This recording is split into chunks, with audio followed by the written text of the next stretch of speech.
Good morning 11th class. कैसे हैं बच्चे आप लोग? आई होप कि आप बहुत अच्छे होंगे।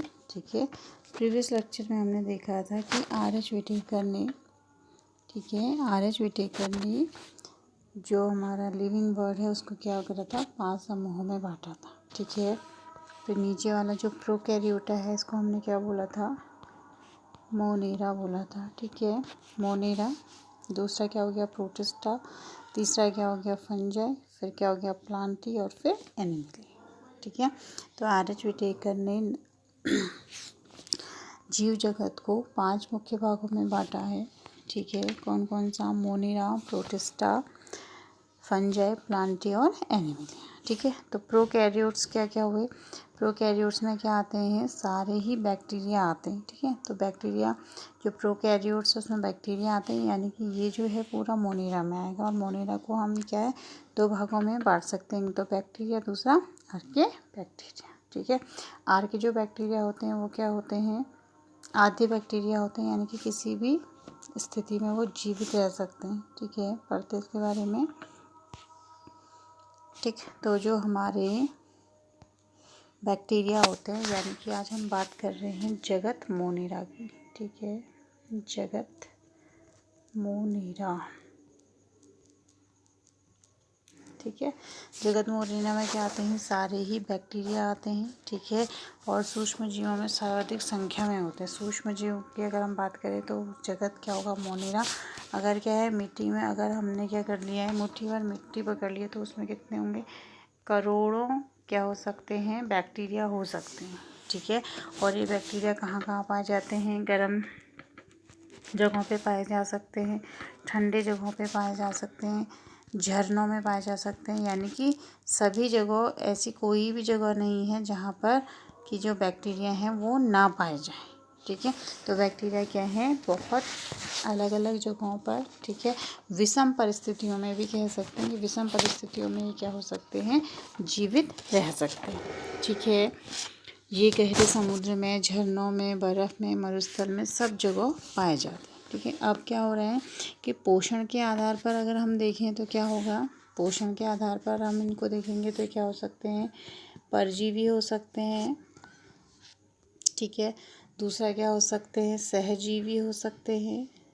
ठीक है, और क्या हो सकते हैं, मृतोपजीवी हो सकते हैं, स्वपोषी हो सकते हैं। ठीक है, स्वपोषी हो सकते हैं और मृतोपजीवी हो सकते हैं। ठीक है, क्या क्या हो सकते हैं, परजीवी हो सकते हैं, सहजीवी हो सकते हैं, स्वपोषी हो सकते हैं, मृतोपजीवी हो सकते हैं। यानी कि इनमें जो क्या है, फूड वेरिएशन है वो क्या है, बहुत ज़्यादा है ना। तो इसलिए क्या है, हर जगह पर क्या है, जीवित रहने की जो संभावना है इसमें क्या हो जाती है, बढ़ जाती है। ठीक है, अब हम क्या कर रहे हैं कि इनके आकार के आधार पर हम इनको 4 समूहों में बांट सकते हैं। ठीक है, देखिए जैसे यहाँ पे लिखा हुआ है मैंने, बैक्टीरिया को हम क्या कर सकते हैं, उसके आकार के आधार पर हम 4 समूह में बांट सकते हैं। अगर वो गोलाकार होगा तो उसको हम क्या कहेंगे, कोकस कहेंगे। ठीक है, अगर वो गोलाकार होगा तो कोकस कहेंगे, अगर एक के लिए कहेंगे तो कोकस, अगर ग्रुप में है तो कोकाई। ठीक है, और जब वो रॉड शेप्ड होते हैं, ठीक है ना, यानी कि छड़ के समान होते हैं, तो उसको बोलते हैं बैसिलस। ठीक है, क्या बोलेंगे उसको, बैसिलस। और अगर वो क्या है, बहुवचन में बैसिलाई। ठीक है, और अगर कॉमा के आकार का होगा, ठीक है, अगर वो क्या होगा, कॉमा के आकार का होगा तो उसको क्या बोलेंगे, विब्रियम बोलेंगे, यानी कि विब्रियो। और अगर वो कैसा है आपका, सर्पिलाकार है, ठीक है, तो उसको क्या बोलेंगे, स्पाइरिलम, स्पाइरिलम बोलेंगे, और बहुवचन में स्पाइरला। यानी कि शेप के आकार पे हमने क्या क्या बांट दिया इसको, एक तो कोकाई, ठीक है, दूसरा क्या है, बैसिलाई, तीसरा क्या है, विब्रियो, और चौथा क्या है, स्पिरिला।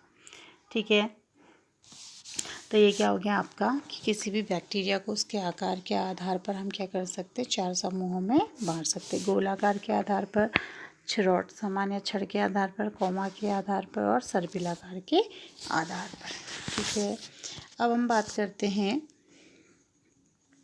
पहले जो हम बात करेंगे वो बोलेंगे आद्य बैक्टीरिया की। ठीक है, जो आद्य बैक्टीरिया होते हैं वो कहाँ पाए जाते हैं, प्रतिकूल दशाओं में। जैसे हमने शुरू में बात करी थी ना, जो आद्य बैक्टीरिया होते हैं वो क्या होते हैं, ऐसे जीवाणु होते हैं, प्राचीन जीवाणु, ठीक है, कह सकते हैं कि पृथ्वी पर पहले इन्हीं का क्या होगा, उदय हुआ होगा। ठीक है, तो ये क्या है, बहुत प्रतिकूल दशाओं में जीवित रह सकते, जैसे ऑक्सीजन की अनुपस्थिति में रह सकते, अधिक लवणीय स्थिति में रह सकते हैं। ठीक है, अधिक ताप पर रह सकते, 80 डिग्री से अधिक ताप पर रह सकते, अम्लीय स्थिति में रह सकते हैं।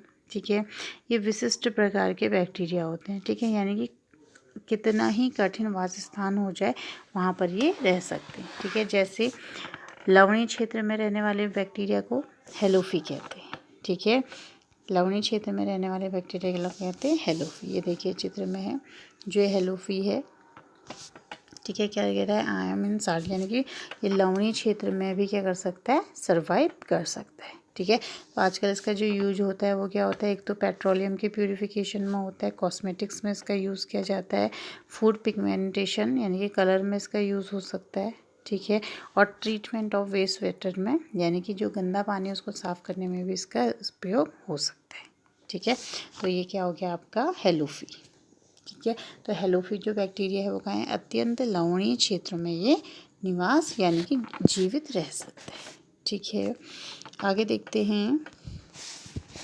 फिर झरनों में जो रहता है उसको बोलते हैं थर्मो एसिडोफिल्स। ठीक है, यानी कि जो झरनों में रहते हैं उसको बोलते हैं थर्मो एसिडोफिल्स। क्या बोलते हैं, थर्मो एसिडोफिल्स, फिलस। ठीक है, थर्मो एडिसोफिलस। ठीक, और कुछ होते हैं जो कच्छ क्षेत्र में पाए जाते हैं उनको बोलते हैं मैथेनोजेन। ठीक है, यानी कि जो कहाँ पाए जा रहे थे, अत्यंत लवणीय क्षेत्र में पाए जा रहे थे, उसको हमने क्या बोला, हेलोफी बोला। ठीक है, दूसरे को हमने क्या बोला, जो बहुत गर्म जगह पे पाया जा रहा है उसको बोला थर्मोफिलस बोला। ठीक है, थर्मो एसिडोफिलस बोला, और जो कच्छ रीजन में पाए जाते हैं उनको हमने क्या बोला, मैथेनोजेन बैक्टीरिया बोला। ठीक है, तो जो आद्य बैक्टीरिया होते हैं उनकी कोशिका भित्ति की संरचना क्या होती है, एक दूसरे से भिन्न होती है, और यही जो लक्षण है उनको प्रतिकूल वातावरण में रहने के लिए क्या करते हैं, जीवित रखने के लिए उत्तरदायी होते हैं। ठीक है, अब जो पढ़ते हैं वह है मैथेनोजेन। ठीक है, मैथेनोजेन बैक्टीरिया कहाँ पाया जाएगा, कच्छ रीजन में तो पाया ही जाएगा, और बहुत सारे पशुओं, और जैसे कि जो गाय क्या होते हैं, गाय या भैंस है। ठीक है, गाय और भैंस क्या खाती है, आपकी घास खाती है, तो उसके रुमेन में, ठीक है, उसके रुमेन में भी ये बैक्टीरिया पाए जाते हैं। जो गोबर करती है तो उसमें भी ये बैक्टीरिया आ जाते हैं। जहाँ गांव में गोबर गैस बनाई जाती है तो वहाँ पे जो मीथेन प्रोड्यूस होती है वो इसी की वजह से होती है। किसकी वजह से, मीथेनोजेन बैक्टीरिया के वजह से होती है। ठीक है, नेक्स्ट जो हम बात करते हैं वो है आपका यू बैक्टीरिया। ठीक है, नेक्स्ट क्या है आपका यू बैक्टीरिया। ठीक है, तो यू बैक्टीरिया क्या हो गए, इनमें अधिकांश के चारों तरफ दृढ़ कोशिका भित्ति पाई जाती है। ठीक है, दृढ़ कोशिका भित्ति पाई जाती है किसके अंदर, उसमें यू बैक्टीरिया के अंदर, और ये सभी सूक्ष्मजीवी अधिकतर एक कोशिकीय प्रोकैरियोटिक कोशिका वाले जीव होते हैं। ठीक है, एक कोशिकीय भी होते हैं सारे ही बैक्टीरिया, और क्या होते हैं, प्रोकैरियोटिक होते हैं। उनमें जो कशाभिक है यानी कि फ्लैजिला, अगर ये कोई जीव है तो उसके ऊपर क्या इस तरीके से फ्लैजिला है तो उनको क्या बोलते हैं, कशाभिकाएँ बोलते हैं। तो फ्लैजिला या कशाभिकाएँ इसमें क्या होती हैं, इनमें कशाभिकाएँ स्थित वाली नहीं होती हैं, यानी कि नहीं पाई जाएगी। ठीक है, इनमें द्विझिल्ली युक्त कोशिकांग नहीं पाए जाते हैं। एक ही झिल्ली पाई जाएगी तो द्विझिल्ली युक्त कोशिकांग नहीं पाए जाते हैं। इनमें लैंगिक जनन होता है। ठीक है, और क्या होती है, पुनर्व्यवस्थापन की क्या होती है, प्रक्रिया होती है। ठीक है, और ये पोषण के आधार पर क्या हो सकते हैं, स्वपोषी भी हो सकते हैं और विषमपोषी भी हो सकते हैं। ठीक है, यू बैक्टीरिया क्या है, फिर से देख लीजिए। यू बैक्टीरिया जो है वो क्या है, इनके जो अधिकांश, मतलब इसकी बॉडी की अधिकांश क्या है, दृढ़ कोशिका भित्ति पाई जाती है। ठीक है, दूसरा क्या कहा कि ये क्या है, सभी सूक्ष्मदर्शी, मतलब सूक्ष्म जीव हैं, माइक्रोस्कोपिक जीव हैं। ठीक है, फिर हमने कहा कि द्विझिल्ली युक्त कोशिकांग नहीं पाए जाएंगे। ठीक है, और इसमें अलैंगिक जनन होता है और रिकॉम्बिनेशन की यानी कि पुनर्व्यवस्थापन की क्षमता होती है, और पोषण के आधार पर ये स्वपोषी और विषमपोषी हो सकते हैं। ठीक है, कुछ बैक्टीरिया है जैसे राइजोबियम, नाइट्रोबैक्टर, 10th में पढ़ा है आपने। राइजोबियम और नाइट्रोबैक्टर क्या होते हैं, नाइट्रोजन का स्थितीकरण करने के लिए क्या होते हैं, कार्य भी करते हैं। ठीक है, जैसे हमने नाइट्रोजन साइकिल पढ़ी थी तो वहाँ पे ये दो बैक्टीरिया आए थे, राइजोबियम बैक्टीरिया और नाइट्रोबैक्टर। तो ये क्या करते हैं, वातावरण की नाइट्रोजन को फिक्स करते हैं। साइनोबैक्टीरिया, ठीक है, जो यू बैक्टीरिया में क्या है, साइनोबैक्टीरिया आती है, जिसमें क्या होता है, इसको हम नीली हरी शैवाल भी कहते हैं। जैसे 1 नंबर के क्वेश्चन में आएगा कि नीली हरी शैवाल को हम क्या कहते हैं, तो उसको हम क्या कहते हैं, साइनोबैक्टीरिया कहते हैं। या साइनोबैक्टीरिया का अलग दूसरा नाम क्या है, नीली हरी शैवाल। तो इसमें क्या पाया जाता है, क्लोरोफिल ए पाया जाता है, जिसकी वजह से ये क्या होते हैं, प्रकाश संश्लेषण कर सकते हैं। तो इसका मतलब साइनोबैक्टीरिया क्या है, स्वपोषी। ठीक है, फिर नॉन स्टॉक और एनाबिना जैसे साइनोबैक्टीरिया हेरोसिस्ट नाम की रचना बनाकर नाइट्रोजन में क्या करते हैं, स्थिरीकरण करते हैं, नाइट्रोजन का स्थिरीकरण करते हैं। राइजोबियम और नाइट्रोबैक्टर तो है ही है, नॉन स्टॉक और एनाबिना भी क्या करते हैं, नाइट्रोजन का फिक्सेशन करते हैं। माइक्रोप्लाज्मा ये सबसे छोटी जीवित कोशिकाएं हैं, ये कोशिका भित्ति रहित होती हैं। ठीक है, जो माइक्रोप्लाज्मा है वो क्या है, छोटी जीवित कोशिकाएं हैं, इनमें कोशिका भित्ति नहीं पाई जाती है, लेकिन ये ऑक्सीजन की अनुपस्थिति में क्या है, जीवित रह सकते हैं। लेकिन ये क्या है, जीवों में अनेक प्रकार के रोग भी उत्पन्न कर सकते हैं। ठीक है, तो अनेक प्रकार के क्या होंगे, रोग उत्पन्न कर सकते हैं, यानी कि कैसे हो गए, आपके परजीवी हो गए। ठीक है बच्चों, तो आज के लिए इतना ही। नेक्स्ट लेक्चर में हम नए टॉपिक पे बात करेंगे। ठीक है।